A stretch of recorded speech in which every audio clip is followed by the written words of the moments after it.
Um, okay, so let us bring up.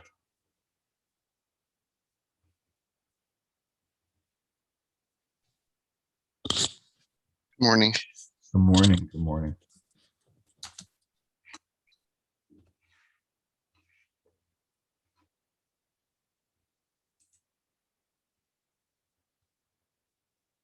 All right.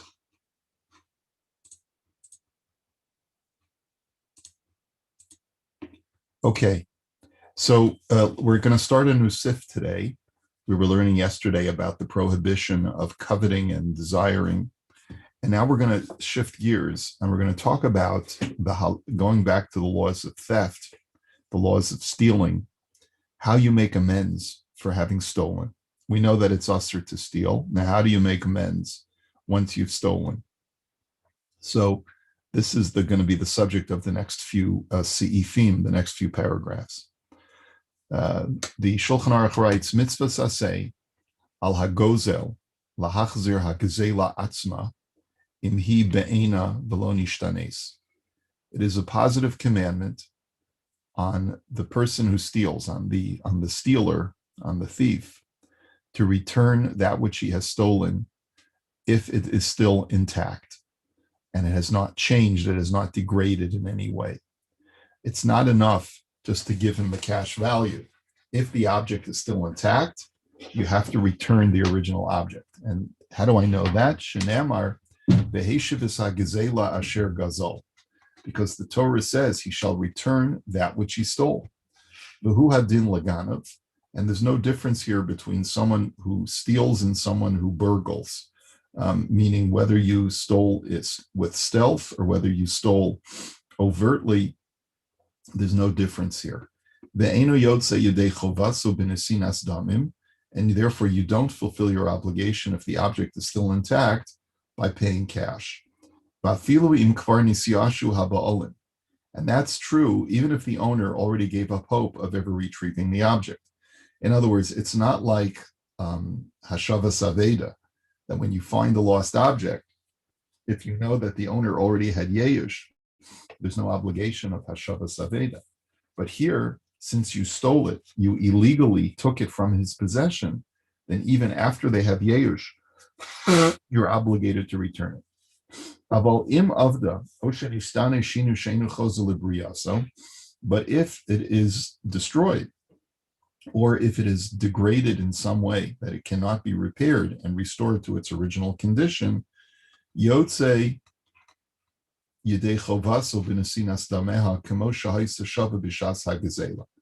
then you fulfill your obligation of making restitution by giving the person its monetary value at the time when you stole it.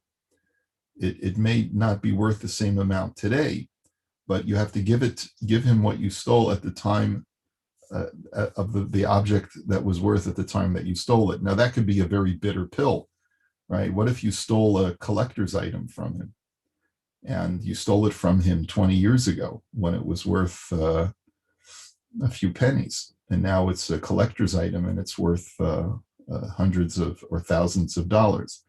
So that's the halacha, but it could also be the opposite. It could be that if you stole it from him when it was very, very valuable, and now it's worth very little because of depreciation or who knows, or maybe at the time it was in high demand and now it's an object that people no longer want. So then you have to pay him what it was worth at the time that you stole it. And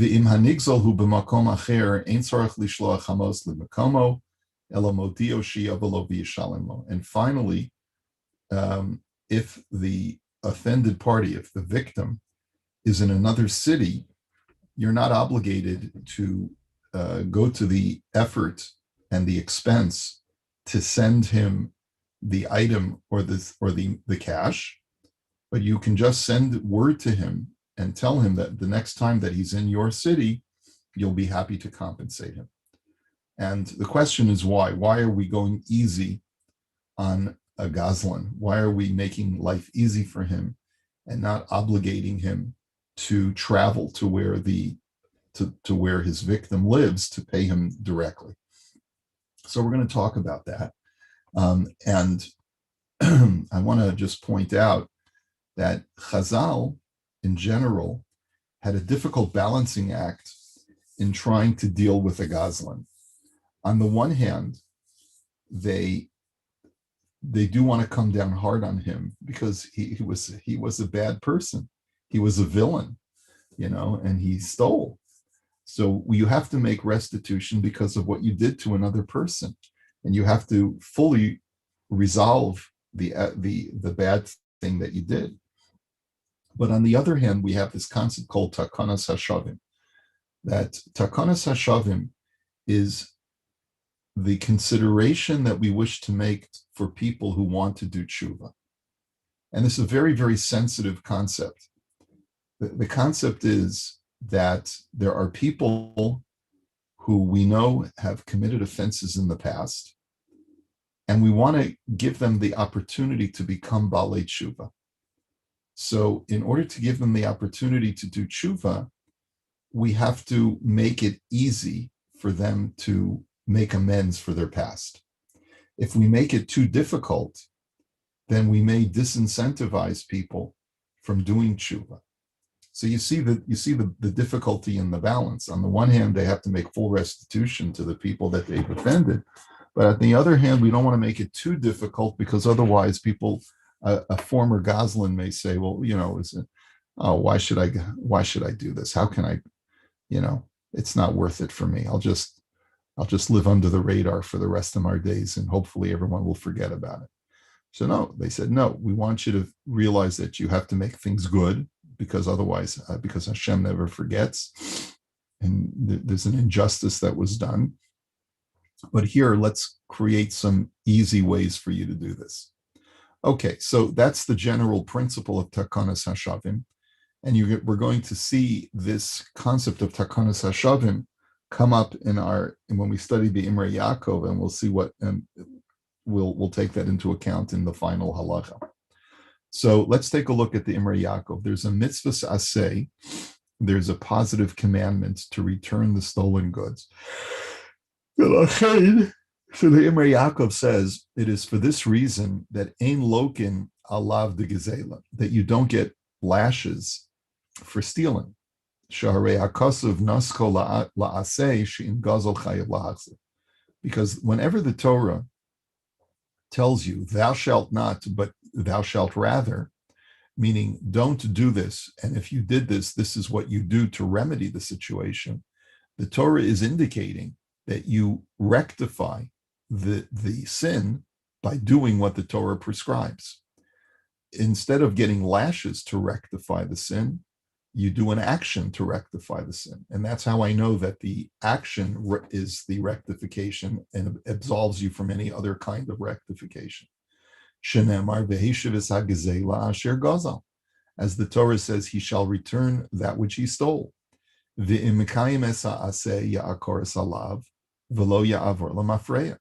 As long as you fulfill the positive commandment to return that which you stole, then you have uprooted the sin, and it is as if you never did the act. Now, obviously, that's, it's not so easy to rectify a sin like that. I steal a fellow's, I steal his book, okay? He can't read from that book during the period of time that I've stolen his book. And even if I make restitution and it's still in pristine condition, I've deprived him of access to his book for the period of time that I stole it from him. The Torah does not require me to compensate him for that time lost that he could not enjoy his book, which is a big chiddush. The Torah just says, as long as you return his book, you're fine. You've made restitution. You fixed the problem. What about the lost time that will never come back, that this guy could not enjoy his book? Okay, so that is something that you still have to make a reckoning for, but that's between you and the fellow. You're going to have to ask him for mechila because you still have taken something from him that but the Torah does not require you to make restitution for that because that's a non-tangible. It's a non-tangible loss for him, that he lost the opportunity to enjoy. Now, could you argue that you should pay him for what would a person be willing to pay to have that book in his possession for that period of time, make some kind of assessment? You could, but that apparently is the chiddush about the laws of Gezela, that as long as you give him back what you stole, you have rectified the sin. Is there anything else that you have to do? We're gonna see later on that there is something else that you have to do. Okay, now it is incumbent upon the person who stole to make restitution. And so this brings the Imrei Yaakov to say, "V'imeis v'horish hagzela." What if the thief dies, and his children inherit his estate, and within that estate is stolen goods? So harei ki'ilu avihem kayim. So then they have to view it as if their father is still alive, meaning that the father is still obligated to make restitution. She'im hagzela be'ein v'lo nishtanes. In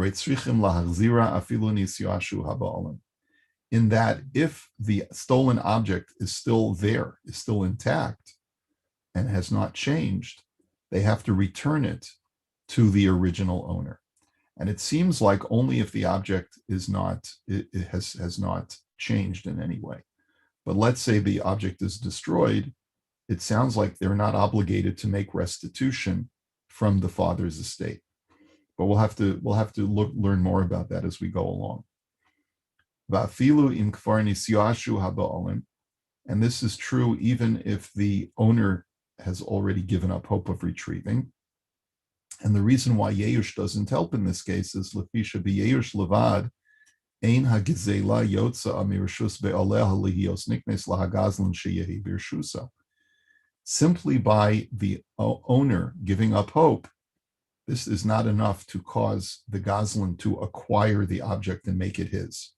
It is still considered to be halachically in the possession of the owner, the person from whom it was stolen.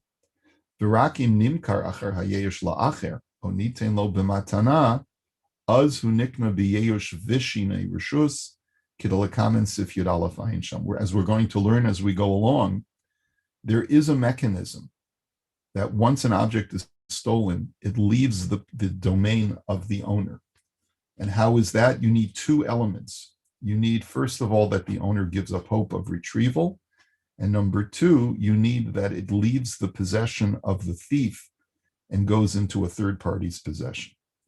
So I steal from you, and then I give it over to a pawn shop.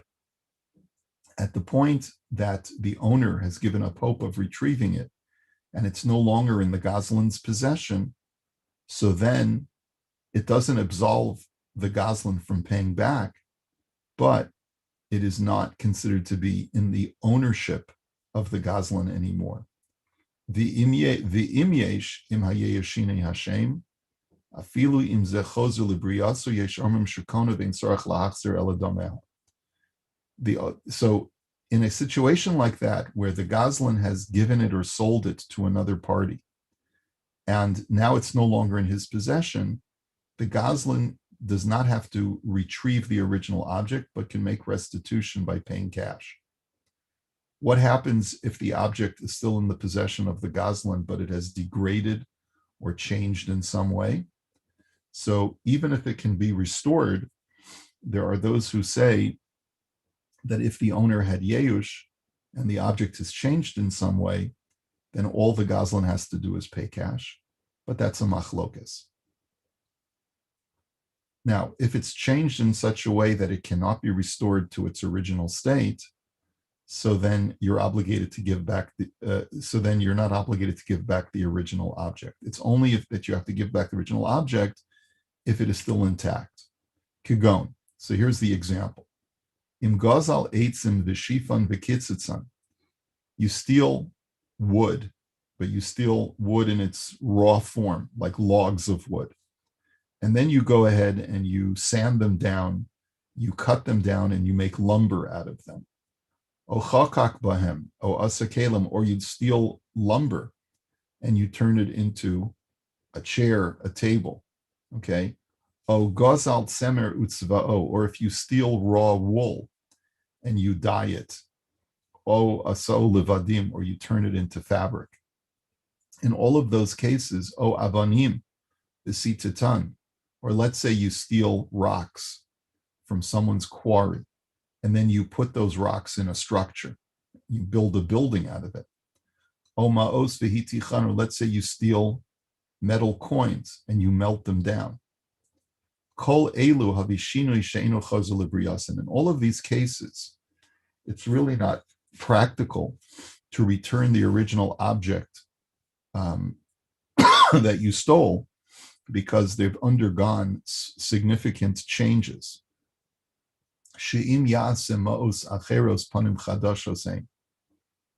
So he says, because even if you, let's say you have coins that you melted down and then you remint them into new coins, that's not the original coins that you stole. And that would be true in all of the examples that we cited.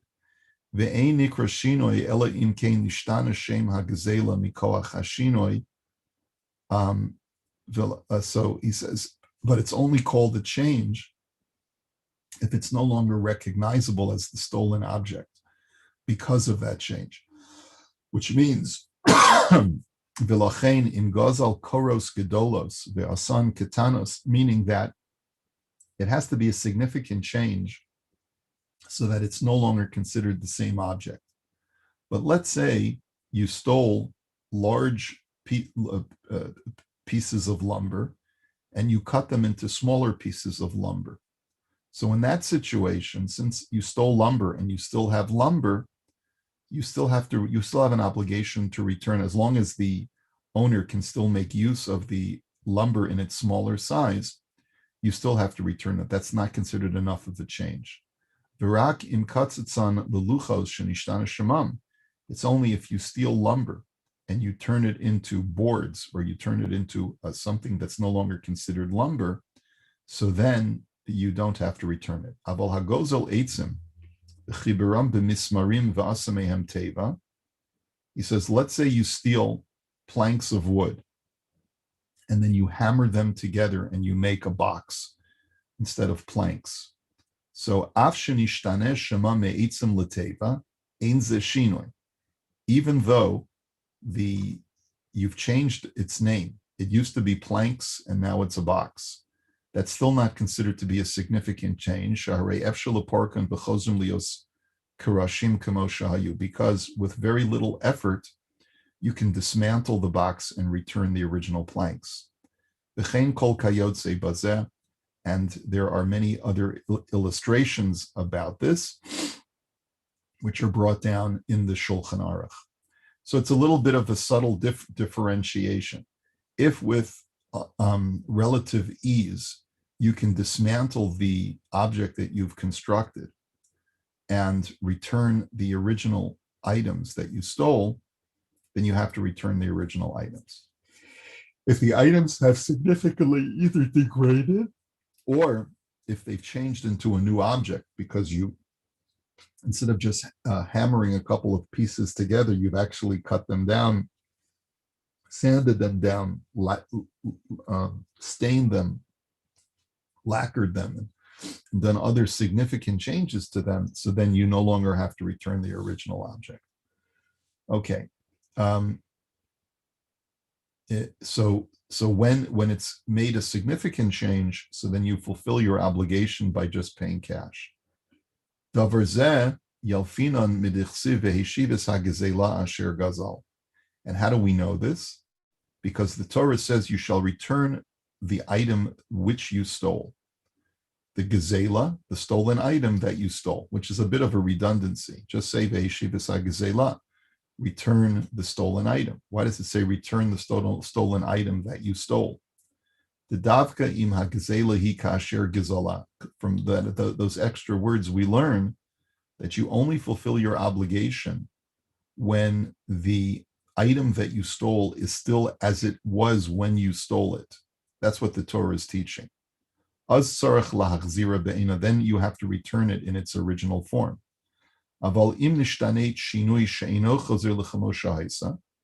but if it's undergone significant change such that it cannot return to its original state, Kivar Kina'a Haganov Bishinoi, Ve'inolav Elachov Demei Shavya Kamo Shahisa Bishas Hagzel. So then the Goslin no longer has an obligation to return the original object, and all he has to do is pay him the cash of what its equivalent value was at the time when he stole it.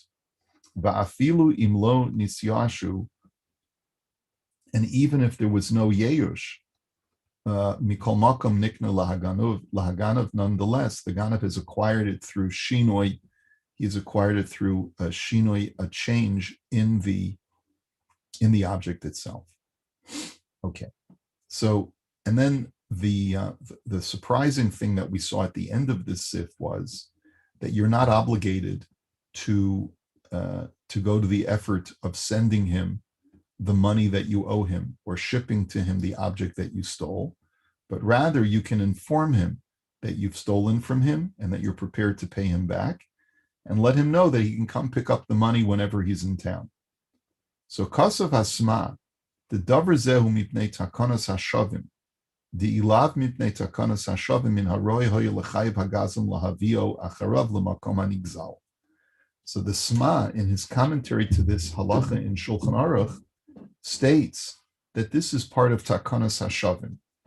And remember, the term takanas hashavim means that the rabbis wanted to make it easier on a Goslin to do tshuva, so that even though normally we would require a person to go to the effort to make sure that it gets into the hands of the offended party, of the owner, here we're not going to go to that effort, because sometimes transportation of the object to the owner could be an undue burden and disincentivize the thief from doing the right thing.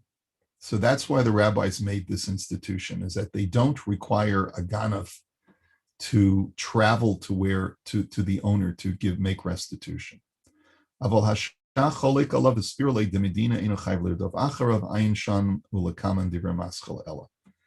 the Shach disagrees, and he feels that this is not just because of takanas hashavim, but rather there is no obligation to go to additional expense and effort in order to return a lost object, other than letting the person know that his object is available for retrieval, and you are hereby prepared to make restitution to him. It's not clear to me. I looked up the Shach. It's not clear to me what the logic is. The Shach just is able to demonstrate it from an argument based upon textual sources, but it's not clear to me the logic behind it, because it would seem to me that if I've stolen, I should be obligated to make sure that the object that I've stolen gets back into the possession of the owner from whom I've stolen. And so the Sma is much more logical to me. It makes much more sense to me that the only reason why the rabbis didn't require me to travel to where the owner is because of compassion and sensitivity to make sure that the guy can do tshuva properly. Okay, so here again, we'll see this in the Imrei Yaakov. All you have to do is notify him, Ela modio. Which means that even though you may not be obligated to pay for shipping to get the original object or the money to him, but you at least have to send the message to him. You have to make sure that word gets to him. And remember, we're dealing in a time when there was no telephone, and you'd have to send a letter, and you'd have to find someone who's prepared to carry it for you. Shekach v'kach gazel. You have to let him know that I have stolen from you such and such items. Da'af she'ein tzarich l'tapel b'shlichus hagzela atzma, so that even though the rabbis did not obligate you to deal with the expense and the effort of shipping back the object that you stole, but you have to do at least whatever effort is required to notify him. So if you haven't even taken the effort to notify him, then you have not fulfilled your obligation. V'da'od, and furthermore, even He says there are those who opine that which we say that you don't have to send the stolen object to the owner is only when what? Is when the owner of the stolen object relocated. Let's say he's the one who relocated. So you were both living in Toronto, and one day you went over to his house and you stole some objects from his house. He doesn't even know about it, and you have an obligation to notify him. Do you have an obligation to return the objects to him? Yes, but you have a right to tell him if the two of you are now in two separate cities, that he can come pick it up whenever he's back in where you live. But that's only that you're off the hook that way if the owner was the one who relocated. He moved out of Toronto and moved to Florida. So then the Gazlan does not have to travel to Florida or to ship it to Florida in order to get him the stolen item that he stole. But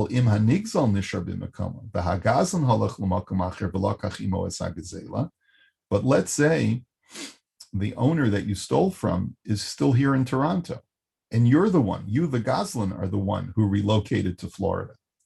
So then, the poskim say that you do have to go back to Toronto with the object and give it back to him.